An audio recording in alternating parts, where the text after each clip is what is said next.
नमस्कार दर्शकों, स्वागत है आपका हमारे आज के दूरदर्शन के कार्यक्रम कानूनी सलाह में।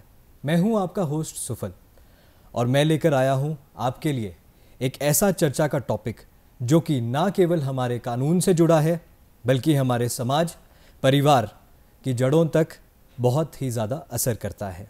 और ये विषय है भारत में नशा मुक्ति कानून।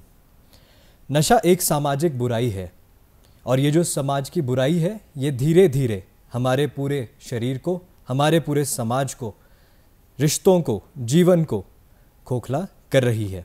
और आज हम चर्चा करेंगे इसी टॉपिक के बारे में।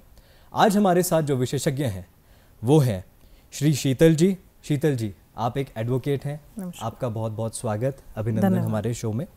आपने स्कूलिंग की है शिमला शहर में ऑकलैंड स्कूल से, उसके बाद आपने ग्रेजुएशन की सेंट बीट्स कॉलेज से, एमए आपने पॉलिटिकल साइंस में की है और एचपीयू से फिर आपने लॉ परस्यू की है।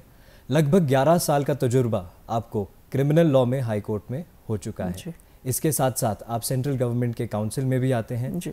तो आज का जो हमारा जो ये विषय है ये एक बहुत ही गंभीर टॉपिक है क्योंकि हमारा प्रदेश, हमारा देश इससे जूझ रहा है आज की डेट में।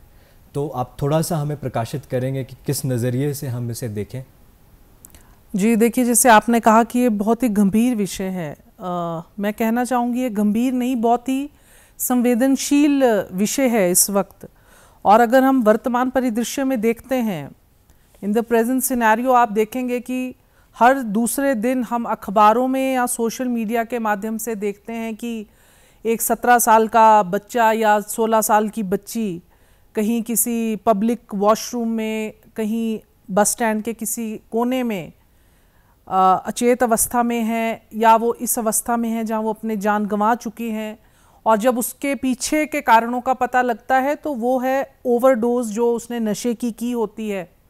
और जो ये विषय है वो सिर्फ अब एक ये विषय नहीं रहा है कि इसके लिए क्या कानून बने हैं या क्या कानून बनने चाहिए। आज ये एक ऐसा विषय है जिसके भय में हर एक जो अभिभावक है, माता पिता है, वो जी रहे हैं। क्योंकि अगर एक माँ हूँ तो मुझे शायद पहले होता था कि हमें अपने बच्चे के भविष्य की चिंता रहती थी, पर आज का जो सिनेरियो चल रहा है उसमें मुझे लगता है कि कोई ऐसे माता पिता नहीं है जिनके मस्तिष्क में या उनके मन में एक ऐसा खौफ है कि कहीं हमारा बच्चा इस गर्त में ना पड़ जाए। जी, तो जैसे आपने बताया शीतल जी, तो ये जो टॉपिक है एनडीपीएस एक्ट के अंदर ये आता है। तो ये एनडीपीएस एक्ट है क्या ये किस तरीके से ये लोगों को बचाता है, कैसे ये काम करता है, थोड़ा सा आप हमें प्रकाशित करें। जी देखिए, जो हमारा एनडीपीएस एक्ट है जो 1985 में लागू किया गया था, ये एक स्पेशल एक्ट है। जैसे कि आपको पता है कि अभी हाल ही में हमारे कुछ कानून बदले गए, जैसे जो हमारी आईपीसी थी वो बीएनएस बना, सीआरपीसी बीएनएसएस बना, क्योंकि जो ये कानून थे अंग्रेज़ों द्वारा बनाए गए थे और उस वक्त की जो स्थितियां हैं, परिस्थितियां, उनको देखकर बने थे। पर हमारे कुछ कानून हैं, जैसे हमारा डोमेस्टिक वायलेंस एक्ट है या पॉक्सो एक्ट है, और इसी तरह से जो हमारा ये नारकोटिक्स, ड्रग्स और जो साइकोट्रॉपिक एक्ट जो जिस पे हम आज बात कर रहे हैं, ये 1985 में लागू किया गया। क्योंकि इस कानून, देखिए कोई भी कानून बनता है या कोई भी नीति बनती है, पॉलिसी बनती है, तो उसके पीछे एक उद्देश्य होता है। और जो एनडीपीएस एक्ट बना उसके पीछे ये उद्देश्य था, एक तो जो हमारे नशा, जो मादक पदार्थ हैं, उन पे एक नकेल कसने के लिए कि उनका किस तरह से उपयोग किया जाता है या उसका क्या दुरुपयोग होता है। और हमारी जो इंटरनेशनल कम्युनिटी है उनके भी कुछ वो रहे कि जो हर देश है वो कानून बनाए इन नशे और मादक पदार्थों को लेकर। तो और जो हमारा ये ड्रग्स अब्यूज़ है और जो नारकोटिक्स को कंट्रोल करने के लिए हमारा एक्ट बनाया गया। और ये एनडीपीएस एक्ट जो बना है, देखिए उसके फ़ायदे भी हैं और उसके दुरुपयोग भी हैं। और कुछ हमारे जो प्रावधान हैं वो हम बोलते हैं कि जो हमारा कानून है वो सिर्फ सज़ा देने के लिए नहीं होना चाहिए, it should be reformative, the laws should be reformative. और जो हमारा एनडीपीएस एक्ट है उसमें कई बहुत सख्त कानून हैं जो स्ट्रिंजेंट लॉज हैं, और एक हद तक उनकी कोशिश रही है जो ये कानून है कि जो हमारे समाज में जो ये कुरीति फैल रही है, जो नशे का जो चुंगल पूरे उसमें बढ़ रहा है, उसको कंट्रोल करने के लिए कहीं ना कहीं जिन सख्त कानूनों की ज़रूरत थी, तो हमारा जो एनडीपीएस एक्ट है वो उन कानूनों का प्रावधान करता है। और वक्त के साथ देखिए जिस तरह से हमने रिफॉर्म्स लाए और कुछ बदलाव लाए आईपीसी और अपने सीआरपीसी में, जो हमारा ये एनडीपीएस एक्ट बना था ये किन परिस्थितियों में बना था, किस वक्त बना था, और आज वर्तमान में क्या परिस्थितियां हैं और आज हम इस कानून से कितना फायदा ले पा रहे हैं, ये एक सोचनीय विषय और एक बहुत चर्चा का विषय है। तो जो हमारा एनडीपीएस एक्ट है वो सिर्फ जो हमारे पूरे समाज में और हमारी सोसाइटी में जो हमारे आसपास जो ड्रग्स को लेकर या जो मिस यूज़ ऑफ ड्रग्स हैं उनको कंट्रोल करने के लिए ये हमारा एक्ट बनाया गया। बहुत अच्छे तरीके से आपने समझाया। ये थोड़ा सा मेरे एक विषय है जो कि मैं शो से पहले भी ये इस बारे में थोड़ा सोच रहा था, वो विषय ये हमारे दर्शक भी इस बारे में सोच रहे होंगे कि जो ये व्यक्ति हैं जो नशीली पदार्थों का सेवन करते हैं, क्या वो एक कानूनी अपराधी हैं या क्या वो एक मरीज़ हैं? देखिए हमारी जो क्रिमिनल टर्मिनोलॉजी है उसमें है, जैसे आप कह रहे हैं कि जो नशे का सेवन करते हैं, अगर हम कहेंगे, अगर मैं अपनी कानूनी भाषा में कहूँगी तो ही इज़ अ कंज्यूमर, जो नशा लेता है और जो नशे के कारोबार में लिप्त है, जो नशा का धंधा करता है, जो नशे को सप्लाई करता है, वो पेडलर्स हैं। तो जो नशे का सेवन, एक हम जो आम भाषा में जो लोग कहते हैं कि वो जो व्यक्ति है वो ड्रग एडिक्ट है। देखिए ड्रग एडिक्ट, ड्रग कंज्यूमर और जो ड्रग पेडलर्स हैं वो दो अलग विषय है। और जो हमारा एनडीपीएस एक्ट है, देखिए जो ये डील करता है, ये करता है जो नशे के जो मादक जो भी हमारे मादक पदार्थ है उनका उपयोग किस तरह से किया जा रहा है, कितनी क्वांटिटी में किया जा रहा है, उसको लेकर अलग अलग कानून बने हैं। अगर कोई बच्चा या कोई भी व्यक्ति ऐसा पकड़ा जाता है जो कंज्यूमर है, कंज्यूमर माने कि आप आजकल देख रहे हैं कि चिट्टा कितना ज्यादा चलता है, चिट्टे से कितनी ज्यादा मौत हो रही है क्योंकि ये सिंथेटिक ड्रग्स है। एक वक्त था जब हम आजकल क्या टर्म यूज करते हैं, नशेड़ी। अखबार में भी आप पढ़ेंगे कि नशेड़ी वहां पे पाया गया या उसकी मौत हुई।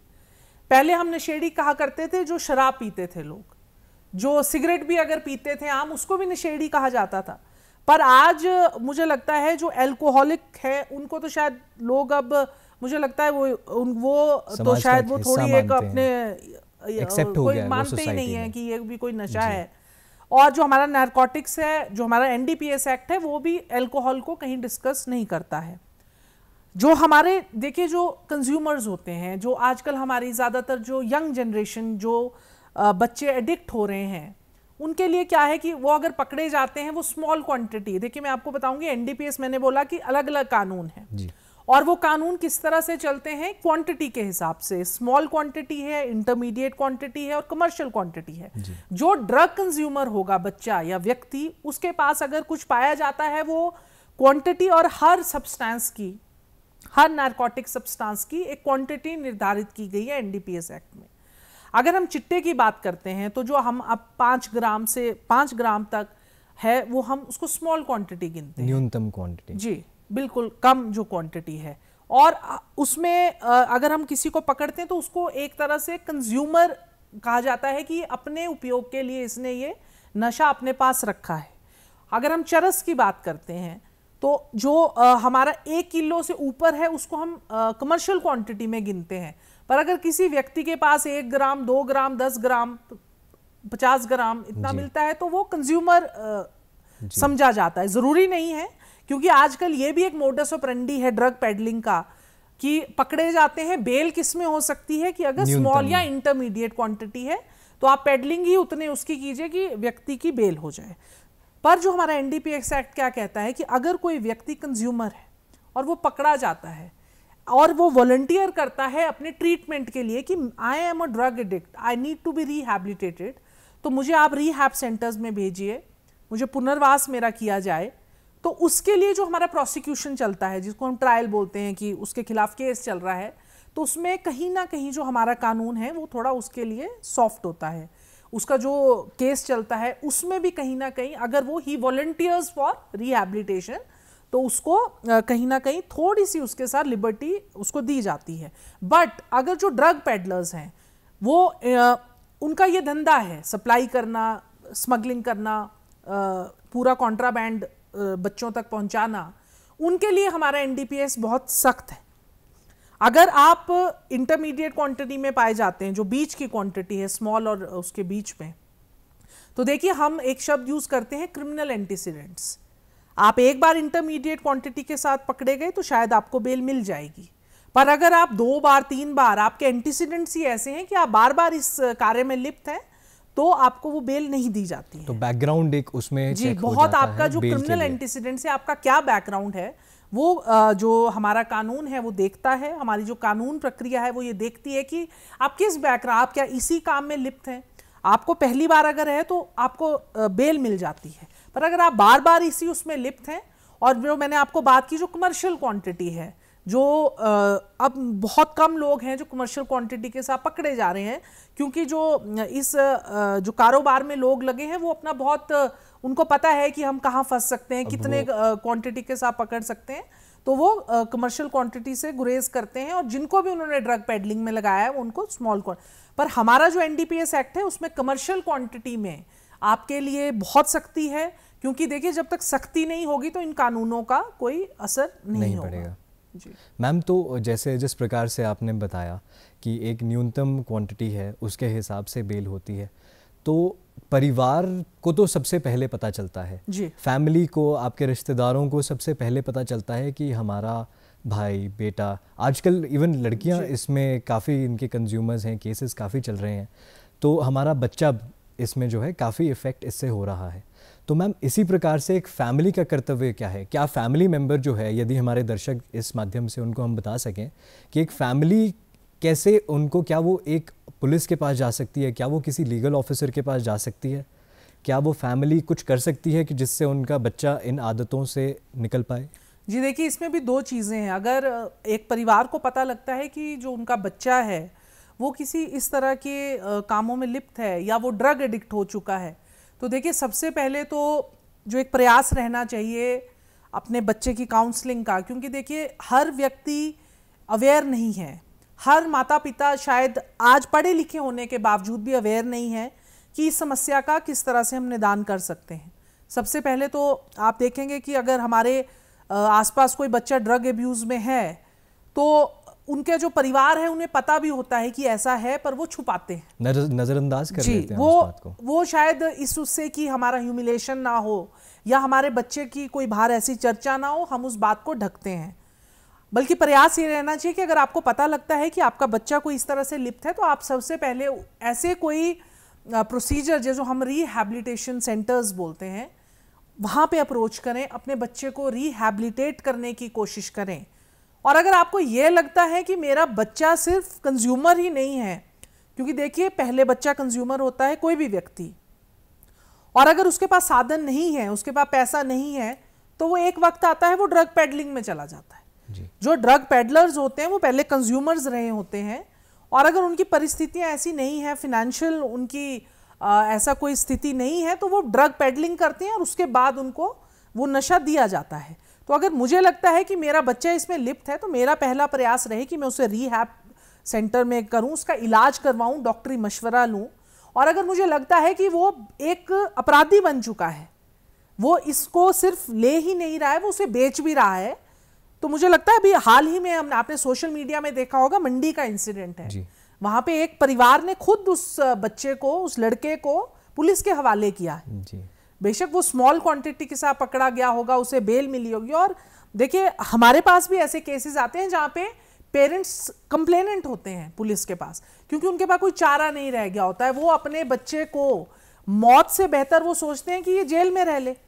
तो देखिए पेरेंट्स का ये रहता है, और अधिकार है। आपने कहा कि अगर कोई बच्चा जाता है, और जब भी कोई पकड़ा जाता है तो सबसे पहले तो उसे एक अधिकार दिया जाता है कि वो अपने परिवार को इन्फॉर्म करे कि मैं ऐसे किसी स्थिति में हूँ, मुझे पुलिस ने पकड़ लिया है, या मैं किसी ऐसी स्थिति में पाया गया हूँ।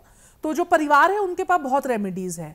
और मैंने कहा है कि देखिए कानून तो बनते हैं समाज में सुधार लाने के लिए, पर कानूनों का फ़ायदा तब है जब हम पेरेंट्स, हम अभिभावक भी खुद भी अवेयर रहें। सिर्फ हम कानून, पुलिस या जुडिशरी पे या नेताओं पे निर्भर नहीं कर सकते हैं।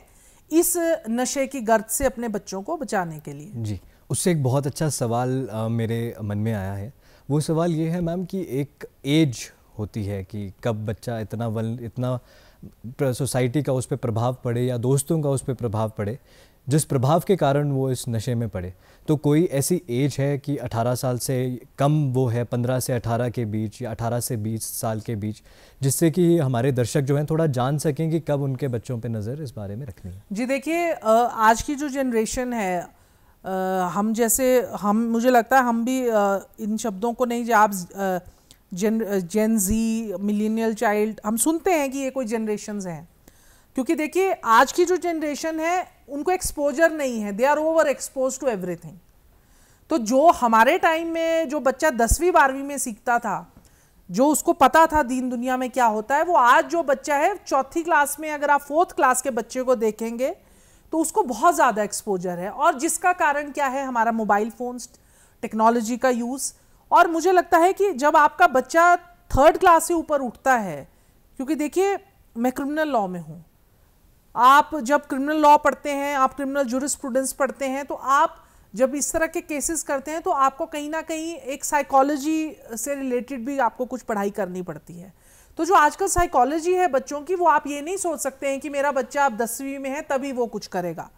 मेरे हिसाब से, मैं अगर कहीं मुझे मौका मिलता है कहीं लेक्चर्स देने का स्कूल्स और कॉलेजेस में, तो वहाँ मैं एक रखती हूँ कि अगर जो ऑडियंस है वो बच्चे 4th क्लास से ऊपर हो, क्योंकि मेरे हिसाब से तो जो आजकल 4th क्लास का बच्चा भी है उसे भी इन चीज़ों के बारे में पता है।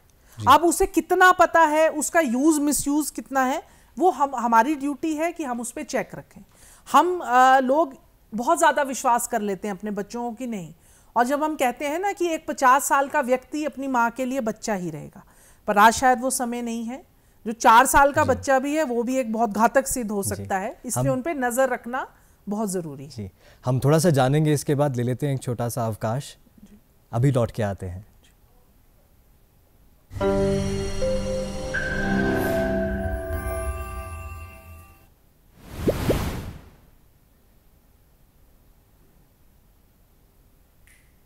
धन्यवाद मैम। जिस प्रकार से हम शीतल जी डिस्कस कर रहे थे, तो ये जानने के लिए बहुत ज़रूरी है कि हमारे जो अब घर वाले हैं या पेरेंट्स हैं या नए बच्चों के जो माँ बाप जो पेरेंट्स बनने वाले हैं, वो एक बचपन से ही अपने बालकों के ऊपर या बेटियों के ऊपर एक ख़ास नज़र बना के रखें।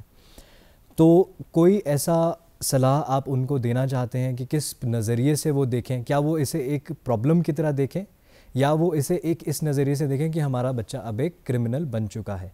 क्योंकि इसका एडिक्शन रेट बहुत हाई है, ख़ास तौर पे जैसे हम ये चिट्टे वाली जो हम बात कर रहे थे, जो कि भारतवर्ष को खोखला कर रहा है। तो इसके लिए सबसे पहला स्टेप क्या है, यदि किसी को पता चले? क्योंकि मानने वाली बात यह है कि पहली बारी जो इसे कंज्यूम करेगा वो शायद 50% चांस है कि वो दूसरी बारी भी इसे लेगा। जो दूसरी बारी लेगा उसका 100 से अधिक प्रतिशत चांस है कि वो तीसरी बारी इसको कंज्यूम करेगा। तो वहाँ कैसे हम इसको स्टॉप कर सकते हैं, कैसे रोक सकते हैं? जी देखिए, जैसे आपने कहा कि जब मतलब मैं तो कहूँगी, ये मेरा पर्सनल ओपिनियन हो सकता है कि जो ये नशे की आदत है, ये वो जो बच्चे होते हैं, हम कहते हैं कि अपने बच्चे को आप इस तरह से बनाइए कि वो उसका जो मानसिक, जिसे हम कहते हैं स्ट्रॉन्ग माइंडेड, क्योंकि आपने देखा होगा बच्चे कब करते हैं, पीयर प्रेशर है, बहुत ज़्यादा पीयर प्रेशर है। अगर मेरे बच्चे का दोस्त है कोई, या उसके जो दोस्त है उसका सर्कल है, और हम उस पर नज़र नहीं रख रहे हैं कि ये किन के साथ उठता बैठता है, एक पीयर प्रेशर होता है। आपको कपड़े पहनने का भी पीयर प्रेशर है कि अगर उसने ब्रांडेड पहना है तो मुझे भी ब्रांडेड चाहिए, उनके पास आईफोन है, मेरे पास भी आईफोन है। और यही जो नशे की जो लत बढ़ती जा रही है, वो इसका एक बहुत बड़ा कारण है पीयर प्रेशर। बच्चे को लगता है कि मेरे दोस्त अगर ये कर रहे हैं तो वाई नॉट मी, और एक बार सिर्फ कि मैं एक बार ट्राई करता हूं, वो ट्राई एक आपकी एडिक्शन बन जाती है। तो हमारा जो सबसे पहले जो हमारा फर्ज है कि हम अपने बच्चे के सर्कल पे नजर रखें। पीयर प्रेशर है, और आपके बच्चे की अपब्रिंगिंग किस तरह से हुई है, आपके बच्चे का इमोशनल कोशेंट कितना है, आपका बच्चा कितनी जल्दी दूसरों से प्रभावित होता है। आप अच्छी चीज़, क्योंकि देखिए रहना आपको सबके साथ है, आप अगर स्कूल में हैं, कॉलेज में हैं, आप स्पोर्ट्स में हैं, आपके साथ हर तरह का बच्चा है, पर आपने अपने बच्चे को किस तरह से ट्रेंड किया है कि आपको किससे क्या ग्रहण करना है, आपको उससे अच्छा ग्रहण करना है, आपको उससे बुरा ग्रहण करना है, आपको किसके प्रेशर में कितनी जल्दी आ जाना है। इमोशनल होना अच्छी बात है, पर आपका इमोशनल कोशेंट इतना भी लो ना हो कि आप किसी के भी कहने पे आप प्रभावित हो रहे हैं। आपको निर्णय करने का, आपका डिसीजन मेकिंग आपके बच्चे का, वो आपको बचपन से उसमें इनकलकेट करना है कि आपको, अगर आप बुरे व्यक्ति के साथ भी है तो आपको उससे अच्छा ग्रहण करना है। और नशे की, देखिए हम लोग क्या गलती करते हैं, हम अपने बच्चों के साथ नशे के बारे में बात नहीं करते हैं। हमारे घर में कई बुजुर्ग बोलते हैं कि इनके सामने ऐसी बात मत कीजिए, but being a criminal lawyer मैं आपको कहना चाहूंगी कि हमें अपने बच्चों के साथ ये बात करनी पड़ेगी। जब तक आप अपने बच्चे को अच्छा बुरा नहीं बताएंगे कि आप अगर नशा करेंगे तो आप यहाँ पे जाएंगे, आपको नशे से किस तरह से बचना है, हम अपने बच्चों को सेक्सुअल ऑफेंसेस के बारे में नहीं बताएंगे। देखिए नशे के साथ कई चीज़ें जुड़ती है। अगर एक व्यक्ति नशे का आदी है तो वो चोरी भी करेगा, वो नशे के असर में वो सेक्सुअल ऑफेंसेस भी करेगा, वो कल को अपने घर में ही कोई चोरियां करने लग जाएगा। आपने हाल ही में केस देखे होंगे, अपने घर वालों को ही उन्होंने नशे का आदी बना दिया है, पैसे चोरते हैं, यहाँ तक कि अपने माता पिता, अपने दादा दादी का वो मर्डर तक करने से गुरेज नहीं करते हैं। तो हमें अपने बच्चों को सबसे पहले जो ये पीयर प्रेशर है इससे बचाना है, और उसके लिए हमें उनको मानसिक तौर पर बहुत सशक्त बनाना है कि आपको किसी के कहने पे ये चीज़ें ग्रहण नहीं करनी है, क्योंकि इसकी रेपरकशंस क्या हो सकती हैं वो हमें बतानी है। हमें ये नहीं छुपाना है कि आज अगर शिमला के बस स्टैंड के टॉयलेट में एक बच्चा मिला है, वो वहाँ मृत्यु उसमें मिला है, तो हमें उसको छुपाना नहीं है, हमें उसे बताना है कि अगर आप इस चीज़ में जाते हो तो आपका हशर भी यही होगा। हमें उसको कानून के बारे में भी बताना है कि अगर आप इसमें पकड़े गए तो आपके लिए ये सख्त कानून है। और मैं आपको बताऊंगी कि एनडीपीएस एक्ट में जो सख्त कानून है, 1 साल की सज़ा से लेकर 20 साल की सज़ा, और अब तो हमारा कानून इतना सख्त हो रहा है कि अगर रिपीटेड ऑफेंडर्स है, हैबिचुअल ऑफेंडर्स है, तो मृत्यु की जो सज़ा है वो भी हमारा इसमें प्रावधान का है, कि जो बहुत रेयरेस्ट ऑफ रेयर केसेस में होता है। तो हमें अपने बच्चों में एक अवेयरनेस, और सबसे पहले हम पेरेंट्स को अवेयर होना पड़ेगा कि जो ये कानून बने हैं वो हमारे लिए बने हैं, पर इन कानूनों की जानकारी हमारे साथ साथ हमारे बच्चों को होनी चाहिए, हमारे जो आसपास लोग हैं उनको भी होनी चाहिए, ताकि हम जो ये ड्रग मेनेंस पूरे उसमें फैल रहा है, इसको हम खुद भी, जो हम सिर्फ पुलिस पे या जुडिशरी पे डिपेंडेंट नहीं रहे, हम भी उसको कर्ब करने में अपना योगदान दें। जी, और सबसे बड़ी बात आपने की, जैसे इसमें आपने बताया कि किस प्रकार से सोशल मीडिया इन्फ्लुएंस करता है, किस प्रकार से दोस्त इन्फ्लुएंस करते हैं। तो सोशल मीडिया एक इसका बहुत बड़ा एक पार्ट है। सोशल मीडिया अच्छा भी है, सोशल मीडिया बुरा भी है। यदि सोशल मीडिया अच्छा है तो वो सीखने वाले के ऊपर निर्भर करता है, वो एक खुली किताब की तरह है। परंतु मान लीजिए कि कोई इसमें फंस जाता है और उसके ऊपर एक, जैसे आपने बताया कि एक परिवार के सदस्य उस बच्चे को वहाँ लेके गए, किंतु वहीं कोई ऐसा एग्जाम्पल भी होगा जहाँ पे कोई व्यक्ति इसमें एक गलत केस में, एक फेक केस में पकड़ा जाता है, तो उसके लिए अगर आप ब्रीफली हमें कुछ बता पाएँ। जी देखिए, ऐसा भी होता है। मैंने खुद ऐसे केसेस किए हैं जहाँ अगर 4 लड़के पकड़े गए तो 2 बेचारे वो ऐसे लड़के थे जो सिर्फ उनके साथ थे, उनको ये नहीं पता था कि जो उनके दोस्त हैं 2 वो इस तरह के कारोबार में हैं। और आप मेरी गाड़ी में बैठे हैं, मैंने अगर मेरे बच्चे के साथ उसका कोई दोस्त बैठा है, उसके दोस्त की जेब में क्या है उसे नहीं पता है। तो कई बार ऐसे केसेस होते हैं कि दे आर फॉल्सली प्रोसिक्यूटेड, और ये भी होता है कि ज़रूरी नहीं है वो बच जाते हैं, छूट जाते हैं, 20-20 साल की सज़ा भी उन लोगों को होती है। तो फॉल्स, और कई बार है, देखिए ये केस प्लांट भी किए जाते हैं। जो आपकी कोई राइवलरी है, अगर आपकी किसी के साथ राइवलरी और he is an influential person, तो आपके पास बहुत तरह के तरीके हैं कि आपको किसी को आज की डेट में फंसाना है किसी भी तरीके से, तो आप उसको ड्रग्स में फंसा दीजिए। क्योंकि देखिए मुझे लगता है कि आज की डेट में मर्डर केसेस में बेल लेना बहुत आसान है, आप रेप केस में भी छूट जाएंगे, पर जो ड्रग्स के केसेस में अगर आप उसमें फंस गए तो आपके लिए बेल लेना बहुत मुश्किल हो जाएगा। और जो सबसे बड़ा जो आप पे स्टिग्मा लगता है, कई लोग वो बोलते हैं कि बद से बदनाम बुरा, तो यही जो फॉल्स प्रोसिक्यूशन होती है, तो आप इसमें बहुत इजीली लोग पकड़े जाते हैं। इसलिए मैं कहती हूँ कि इसमें एक बहुत अवेयरनेस की ज़रूरत है। आजकल वही कह रहे हैं कि एक तो अपने बच्चे पे इतना ज़्यादा विश्वास ना करें, क्योंकि देखिए अगर आप फॉल्सली प्रोसिक्यूटेड है तो अपराधी है। अगर आप जेल, और अगर आप झूठे भी पकड़े गए, आप छूट भी जाते हैं, हमारा समाज आपको अपराधी ही मानेगा।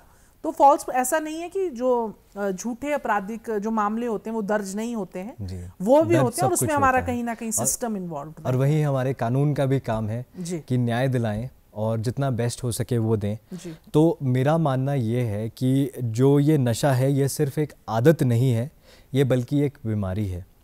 और सबसे बड़ी बात है कि हमें जो है वो जागरूक रहना है। जागरूक रहेंगे तभी हम सुरक्षित रहेंगे और कानून से जुड़कर हमें मजबूत रहना है। जी। तो आपका बहुत बहुत धन्यवाद शीतल व्यास जी। धन्यवाद। और आप प्रोग्राम में आए और हमारे दर्शकों को आपने इतना कुछ सिखाया। Thank you. दर्शकों, आपका भी बहुत बहुत शुक्रिया। हम फिर मिलेंगे कानूनी सलाह किसी नए टॉपिक के साथ, एक नए विशेषज्ञ के साथ। धन्यवाद।